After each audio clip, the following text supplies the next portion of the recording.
In spite of the fact that Palantir is specifically built for difficult macroeconomic environments, its stock struggles in a difficult macroeconomic environment as it sits now 80% lower than its all-time highs. So let's quickly see what went wrong and if there's potential for investing in Palantir. To understand the full picture, let's get back to when this all started.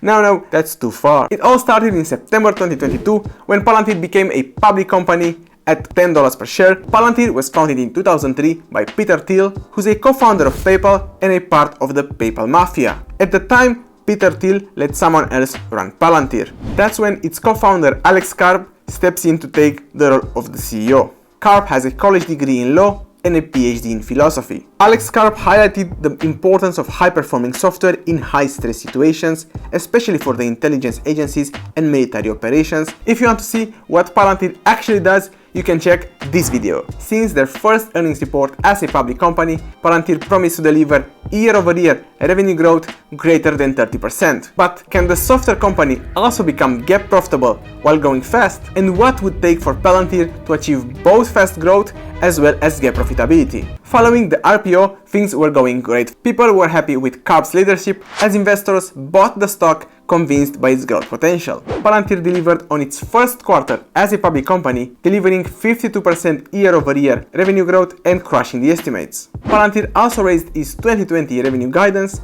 and announced a series of new contracts which made the stock explode. An uptrend started that sent the stock 180% higher, around $31. After a quick pullback, the company reignited its run with the stock growing a total of 280%, temporarily touching the $40 price. Everything was going great with absurd returns and even more absurd price predictions. However, keep in mind that at the top, Palantir was trading around 50 times price to sales. Then, just before Palantir reported its earnings for the full year 2020, the stock declined 27%. Following the earnings report, the stock dropped 50% from its all-time high. The biggest issue was the absurd amount of stock-based compensation that the company paid to employees following the IPO. In 2020, Palantir awarded more than 100% of its revenue, 116% more specifically, in stock-based compensation. Besides the dilution, this also led to a lower than expected operating margin. Moreover, several investment banks published reports on Palantir, most of them calling the stock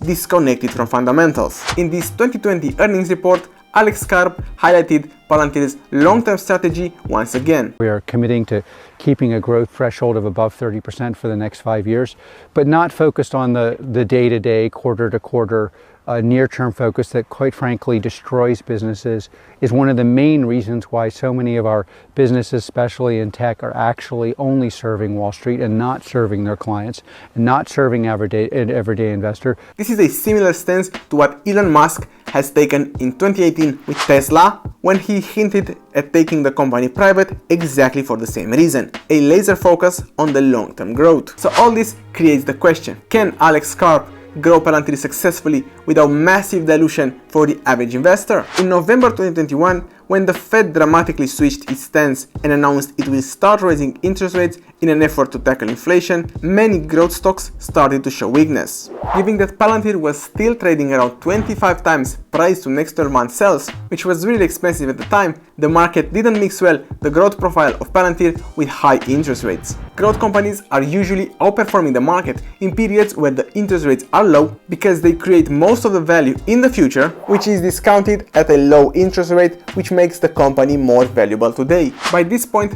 we can see that even if Palantir is growing really fast, its lack of focus towards improving margins and attaining GAAP profitability was not received well by the street. However, Alex Karp told us loud and clear that he acknowledges this issue and has a laser focus on financial stability. How are we comping people?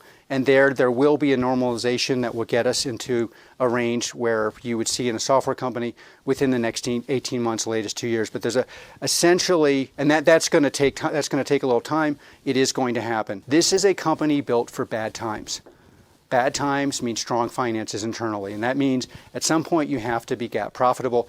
You can't be GAAP profitable if you're diluting people. Still, in spite of a severe drop in the stock price, Palantir managed to expand its product offering and embark more customers on the platform, as 2021 was overall a great year for the company. Massive growth was visible for both governmental and commercial businesses, as Palantir increased the number of customers 71%, while also increasing spending from existing customers, as shown by a high net retention rate. Moreover, Palantir offered support in the Ukraine war, but also in the health industry, where the company plays a crucial role. Moreover, in October 2022, Palantir's cloud service was awarded the federal IL6 accreditation. This is a strict security and compliance standard required to process classified data for cloud-based workloads. Only Microsoft and Amazon also benefit from this accreditation for their cloud offerings. More proofs that Palantir is executing well are offered by International Data Corporation, who named Palantir the #1 AI software platform in terms of both market share and revenue for 2021. Moreover, Palantir was named a leader in AI and machine learning platforms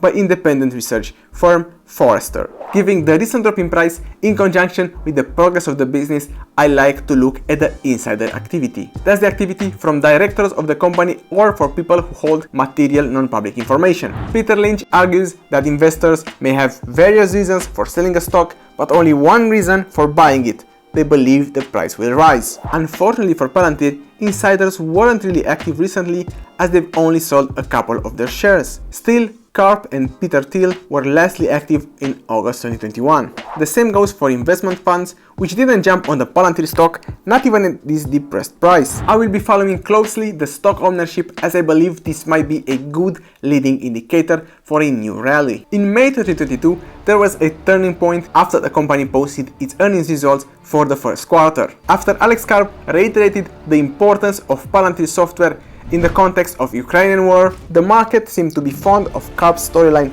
of Palantir being a crucial company built for tough times. After hitting an all-time low around $6.6, the stock began a massive 70% run between May and August, and it seemed like Alex Karp has managed to bring Wall Street on his side, at least for the moment. Still, in June 2022, the consumer price index came in at a record of 9.1%, which forced the Fed to double down on raising interest rates in an effort to stop inflation. This increased the market volatility in the next couple of months, and fears of an imminent recession mounted. At the same time, Palantir reported its earnings for the second quarter, which were disappointing, as the company guided for lower than expected revenue for full year 2022. With very, very large contracts, and the USG has some of our largest contracts, and they have been pushed out.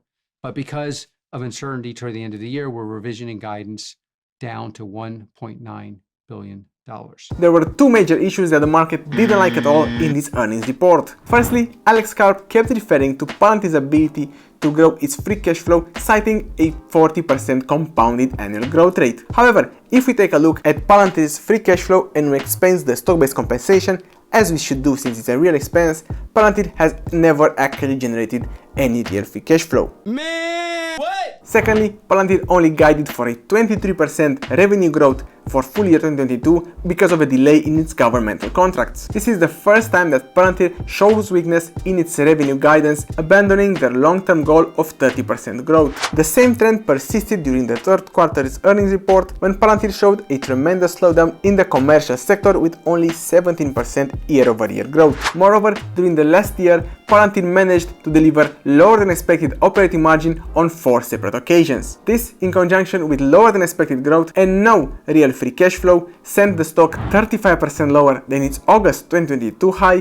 sitting now around $7. To conclude, even if Palantir's products are built for difficult macroeconomic environments, Palantir stock can't escape the economic reality. A weak demand makes Palantir's customers weak, which in turn slows Palantir's growth, since the customers will postpone their software spending. Although Palantir plays a crucial role in key industries like defense or healthcare, we must assess correctly Palantir's profile. A fast-growing business with no real free cash flow that keeps delaying the GAAP profitability targets is a risky investment. Still, the risk to reward ratio is now favorable to investors, as Palantir has a strong moat and is now valued in line with other fast-growing software companies, with a next 12 months enterprise value divided by sales around 6 times. Next, I'll be posting a complete valuation of Palantir, showing the true intrinsic value of the company. Until next time, keep crushing it and subscribe.